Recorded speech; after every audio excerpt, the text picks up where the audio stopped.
함께 보실 하나님 말씀 고린도전서 11장 17절부터 32절까지 말씀입니다. 오늘 저희 함께 보실 하나님 말씀 고린도전서 11장 17절부터 32절까지 말씀입니다. 신약성경 276페이지 고린도전서 11장 17절부터 32절까지 말씀 다 찾으신 줄로 알고 제가 봉독하도록 하겠습니다. 내가 명하는 이 일에 너희를 칭찬하지 아니하나니 이는 너희의 모임이 유익이 못되고 도리어 해로움이라. 먼저 너희가 교회에 모일 때에 너희 중에 분쟁이 있다함을 듣고 어느 정도 믿거니와 너희 중에 파당이 있어야 너희 중에 옳다 인정함을 받은 자들이 나타나게 되리라. 그런즉 너희가 함께 모여서 주의 만찬을 먹을 수 없으니 이는 먹을 때 각각 자기의 만찬을 먼저 갖다 먹으므로 어떤 사람은 시장하고 어떤 사람은 취함이라. 너희가 먹고 마실 집이 없느냐? 너희가 하나님의 교회를 업신여기고 빈궁한 자들을 부끄럽게 하느냐? 내가 너희에게 무슨 말을 하랴? 너희를 칭찬하랴? 이것으로 칭찬하지 않노라. 내가 너희에게 전한 것은 주께 받은 것이니 곧 주 예수께서 잡히시던 밤에 떡을 가지사 축사하시고 떼어 이르시되 이것은 너희를 위하는 내 몸이니 이것을 행하여 나를 기념하라 하시고 식후에 또한 그와 같이 잔을 가지시고 이르시되 이 잔은 내 피로 세운 새 언약이니 이것을 행하여 마실 때마다 나를 기념하라 하셨으니 너희가 이 떡을 먹으며 이 잔을 마실 때마다 주의 죽으심을 그가 오실 때까지 전하는 것이니라. 그러므로 누구든지 주의 떡이나 잔을 합당하지 않게 먹고 마시는 자는 주의 몸과 피에 대하여 죄를 짓는 것이니라. 사람이 자기를 살피고 그 후에야 이 떡을 먹고 이 잔을 마실지니 주의 몸을 분별하지 못하고 먹고 마시는 자는 자기의 죄를 먹고 마시는 것이니라. 그러므로 너희 중에 약한 자와 병든 자가 많고 잠자는 자도 적지 아니하니 우리가 우리를 살폈으면 판단을 받지 아니하려니와 우리가 판단을 받는 것은 주께 징계를 받는 것이니 이는 우리로 세상과 함께 정죄함을 받지 않게 하려 하심이라. 아멘. 오늘 저희가 보는 이 말씀은 성찬 때마다 늘 들어왔던 말씀입니다. 그런데 늘 저희가 성찬을 할 때마다 듣게 되는 말이고 또 익숙하게 들어왔던 말이지만 실제로 성찬을 대할 때는 그렇지 못한 경우가 많아요. 성찬은 우리가 늘 듣는 설교, 이 설교는 들리는 말씀이라고 보통 표현을 하거든요. 성찬은 들리는 말씀이 아닌 보이는 말씀이에요. 그래서 성찬을 통해서 그리스도의 복음을 전하는 거거든요. 전에도 말씀드린 것처럼 그래서 성찬을 하는 자리가 성찬을 해야 될 자리가 아닌 곳에서 벌어지는 것에 대해서 저희가 조심스럽게 얘기를 하는 겁니다. 왜냐하면 성찬이란 자체가 보이는 말씀이기 때문에 그 보이는 말씀의 성격을 가지고 행해지는 성찬이 아니라면 그건 성찬이 될 수가 없기 때문에 그래요.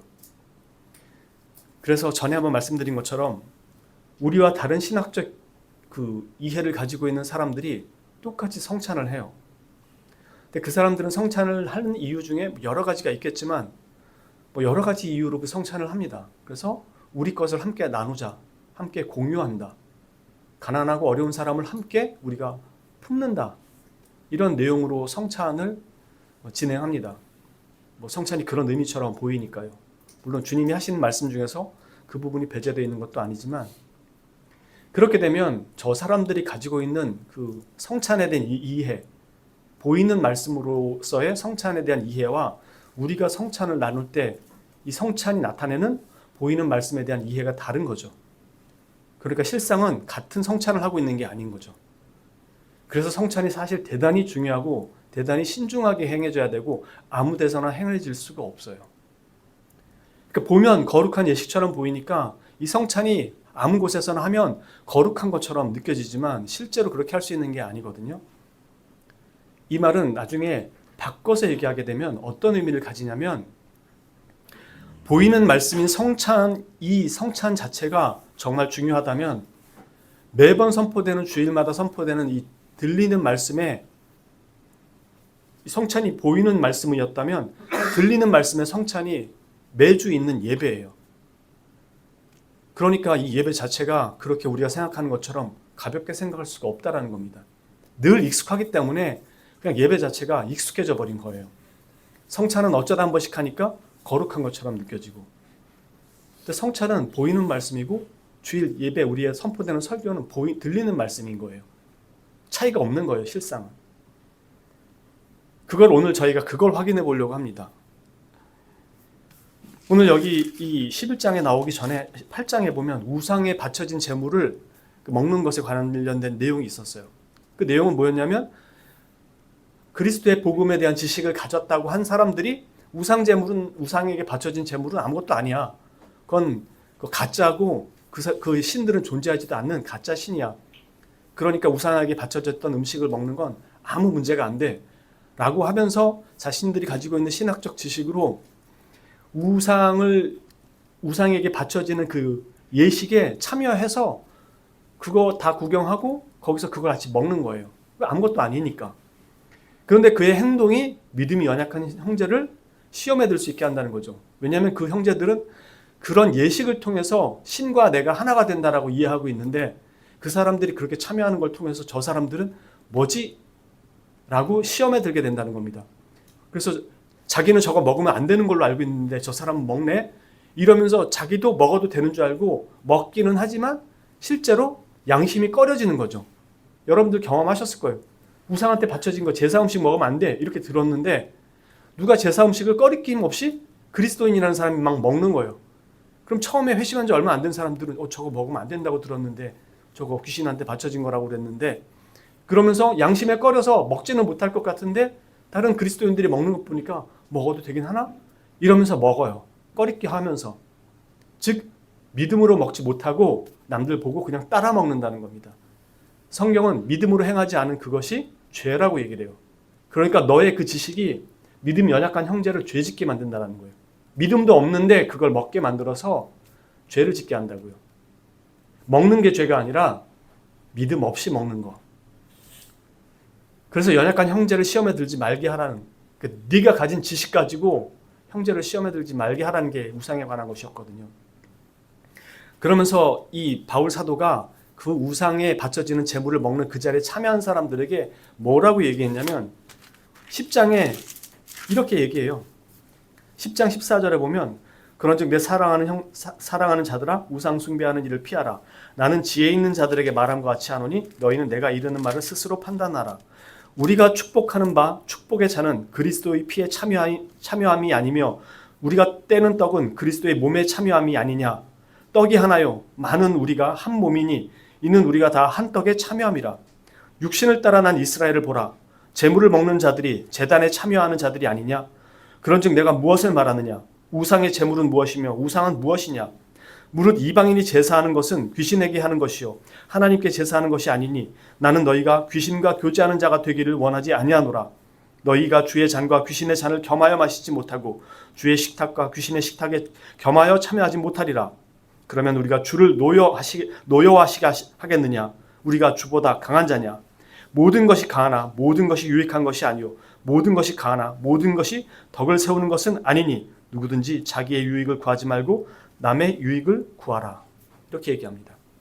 즉 너희는 그것이 아무것도 아니라고 알고 있는 그 지식으로 우상에 바쳐지는 예식에 참여해서 그거 다 하고 먹는 그 자체가 죄라고 얘기합니다. 우상하고 교제하는 게 아니냐. 그게 이스라엘이 제단에 바쳐진 음식을 먹을 때 그 제단과 함께한 것이 아니냐. 거룩한 그리스도와 함께하는 제단에 관련된 모든 것들이 그리스도를 예표하잖아요.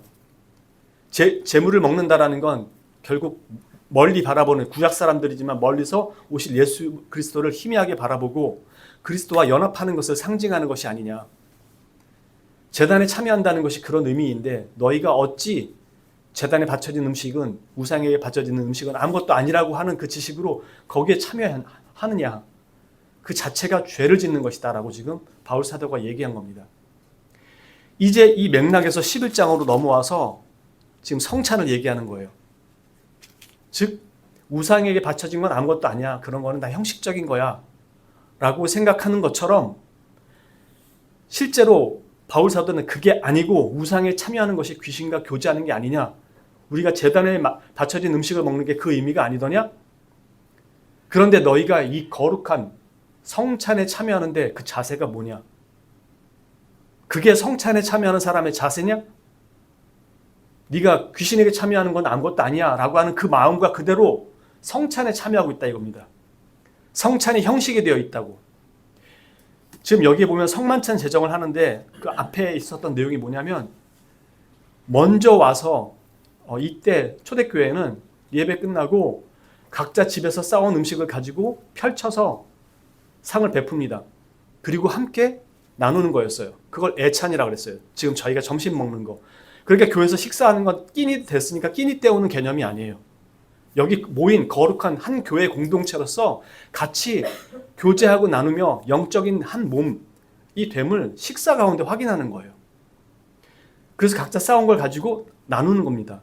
세상에서는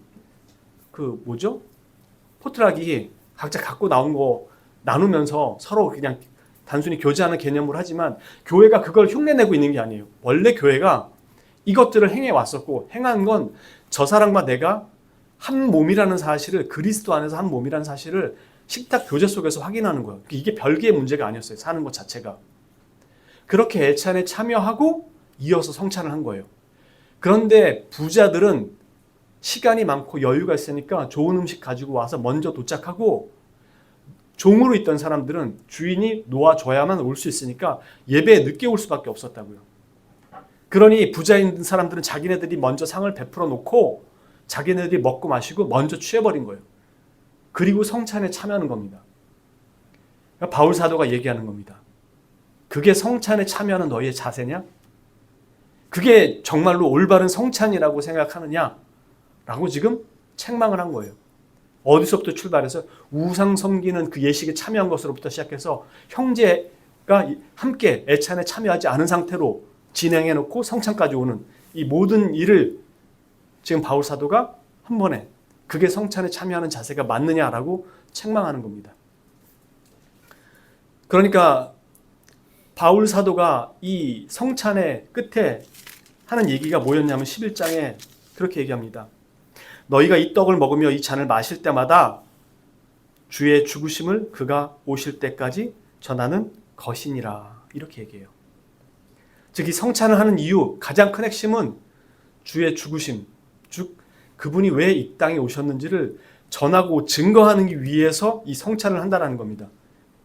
주의 오심이 죄된 나를 구원하시고 살리시고 거룩한 하나님이 백성으로 만드신 이 사건을 눈으로 보이는 일이 바로 성찬인데 지금 성찬에 참여하고 있는 너의 자세는 뭐냐 이겁니다. 너는 어떤 마음으로 성찬에 참여했냐 이겁니다. 앞에는 우상 신전에 참여하는 그 예식에 참여하는 마음처럼 우상에게 바쳐진 건 아무것도 아니야.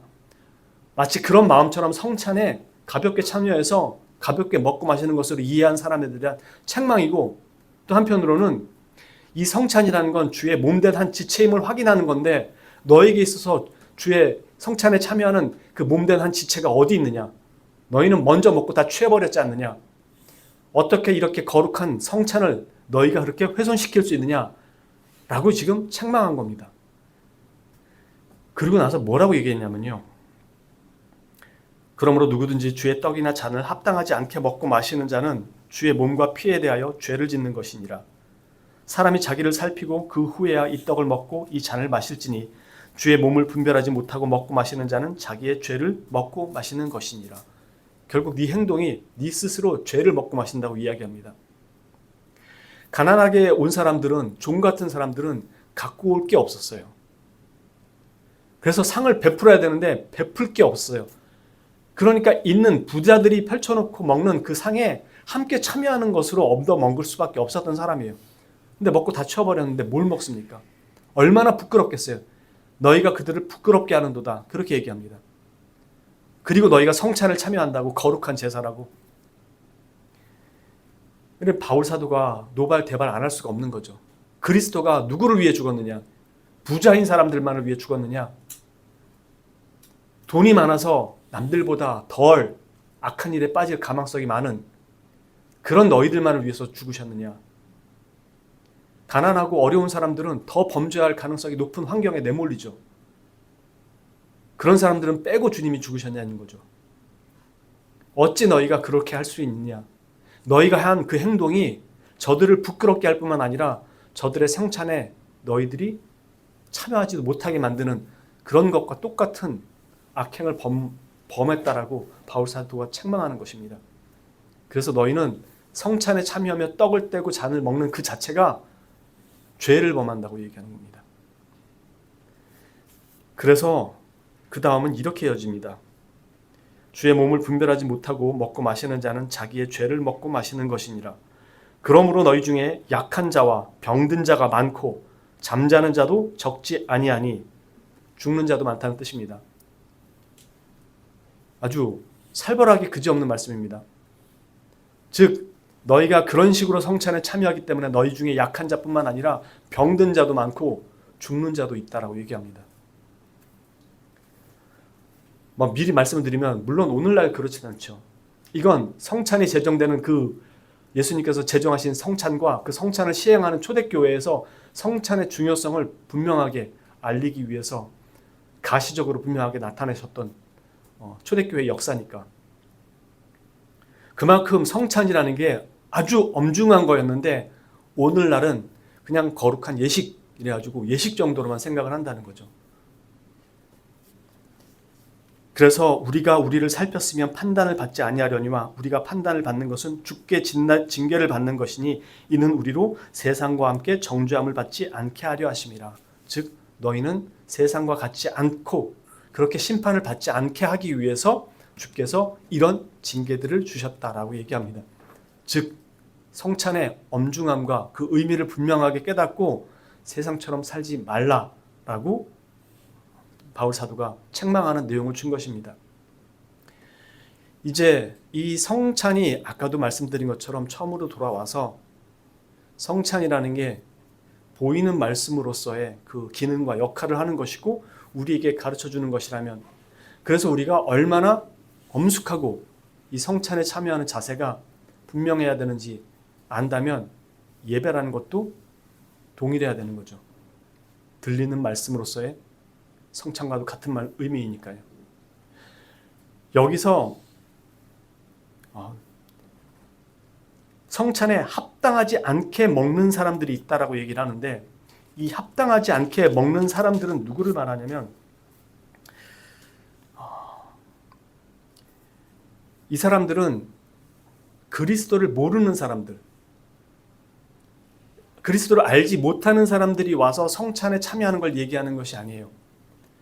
그리스도를 모르는 사람들은 성찬에 참여할 수가 없어요.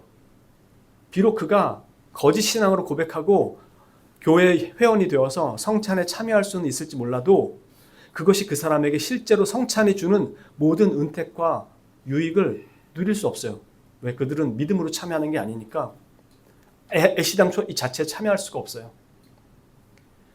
여기서 말하는 합당하지 않게 먹고 마시는 자는 죄를 짓는 것이니라 라고 하는 이 사람들은 누구냐면 그리스도를 믿는 믿음 가운데 있는 사람들인데 그들이 이 성찬에 참여할 조금도 마음의 자세와 준비가 되지 않은 상태로 참여하는 자들을 얘기하는 겁니다. 그래서 죄를 짓고 있다고 얘기하는 거예요. 이 성찬에 참여하는 합당한 사람은 누구냐? 다윗이 하나님 앞에 합당한 자라는 말을 들었죠. 내 마음에 합당한 자라. 다윗이 살아간 인생이 합당했을까요?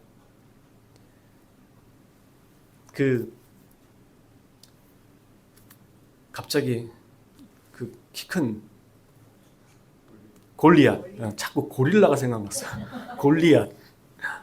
골리앗을 때려잡았을 때 멋진 믿음이 있는 것처럼 보였죠. 그 다음에 다윗의 행보는 쭉 상승하다가 한 시점부터 쭉 나락으로 떨어져요. 도저히 합당하다고 보일 만한 모습이 보이지 않는 사람이었어요. 사울이 얼핏 보면 뭘 그렇게 잘못했는지 모르겠어요. 사울이 간음을 했으니까 다윗처럼 살인 교사를 했습니까? 물론 다윗을 죽이려고는 했지만 사울은 제사를 자기가 드린 거 말고는 심각하게 보이는 그런 죄가 이렇게 다윗보다 커 보이질 않아요. 다윗은 남의 자기 부하의 아내를 데려다가 겁탈을 하고 임신을 시키고 그게 발각이 될까봐 살인 교사 명령을 내려요. 그것도 죽을 그 우리아의 손에 편지를 들려서 보내요. 그래서 요압 손에 죽게 만듭니다. 다윗이 더 아주 악한 일을 많이 했어요, 보면. 그런데 내 마음에 합한 자라고 하는 다윗은 하나님 앞에 대성통곡하며 자기의 죄를 회개합니다. 지금 여기에 말한 합당하지 않게 먹고 마시는 자라는 사람은 죄를 안 저지른 사람이 아니고 자기가 이 성찬에 참여하기까지 자신을 충분히 돌아보고 내가 과연 하나님 앞에 어떠한 삶으로 왔고 이 예배에 어떻게 참여했는가 돌아보고 주님 앞에 은혜와 긍휼을 구하는 그 마음으로 오직 내게 있어서 주 예수 그리스도 외에는 답이 없습니다라는 그 심령으로 나오는 사람들이 합당한 사람들입니다. 그러니까 이 심령이 없이 형식적으로 앞에 말한 것처럼 무상 제물은 아무것도 아니야 라는 식으로 생각하듯이 성찬을 그렇게 가볍게 여기고 오는 사람들이나 아니면 함께 몸된 지체 공동체라는 의식 없이 이 성찬에 참여하는 사람들, 즉 주의 몸된 교회가 무엇이고 나는 거기에 속한 한 지체라는 사실을 모르고 참여하는 자들에 대해서 합당하지 않게 먹고 마시는 것이라고 얘기하는 겁니다. 그러니 성찬이 어떻게 그렇게 가벼울 수가 있겠습니까? 진지해야죠. 진지할 수밖에 없습니다. 물론 우리가 항상 그렇게 완전할 수는 없어요. 그럼에도 성찬에 참여할 때는 자신의 지난 시간을 돌아보고 주님 앞에 은혜 가운데 겸손하게 그렇게 참여를 해야 되는 거죠. 그건 나는 지은 죄가 너무 많아서 이번 주는 참여를 못하겠어. 그걸 의미하지 않는 거예요. 그건 오히려 죄를 범하는 겁니다. 왜냐하면 하나님의 은혜에 대한 불신이기 때문에. 제가 말씀드리는 건 아예 그 감각이 없어서 자신의 그 심각한 상태를 되돌아보지 않고 그냥 참여하는 것을 말하는 겁니다. 자신이 지은 죄가 있고 자신의 상태가 그렇지 못했으면 하나님 앞에 진지하게 회개해야 되는 겁니다. 그리고 자신이 봤을 때 정말로 나는 회개조차도 제대로 못한 정말 하나님 앞에 너무 죄송하다라고 생각하면 경우에 따라서 성찬을 안 받을 수도 있어요. 자신을 주님 앞에 다시 세우기 위해서. 그러나 우리는 누구든지 믿음으로 용서를 받는 자들이기 때문에 자신의 죄와 허물을 주님의 은혜를 필요로 하는 자들로 고백하고 은혜가 필요한 자임을 고백하는 그는 이 성찬이 너무나도 필요한 거예요. 왜냐하면 그 은혜가 내게 너무 필요하다는 걸 알기 때문에 눈으로 보이는 이 말씀, 이것이 내게 절대적으로 필요한 거죠. 그러니 성찬에 참여할 수밖에 없는 거죠. 그래서 이 성찬을 먹고 마실 때는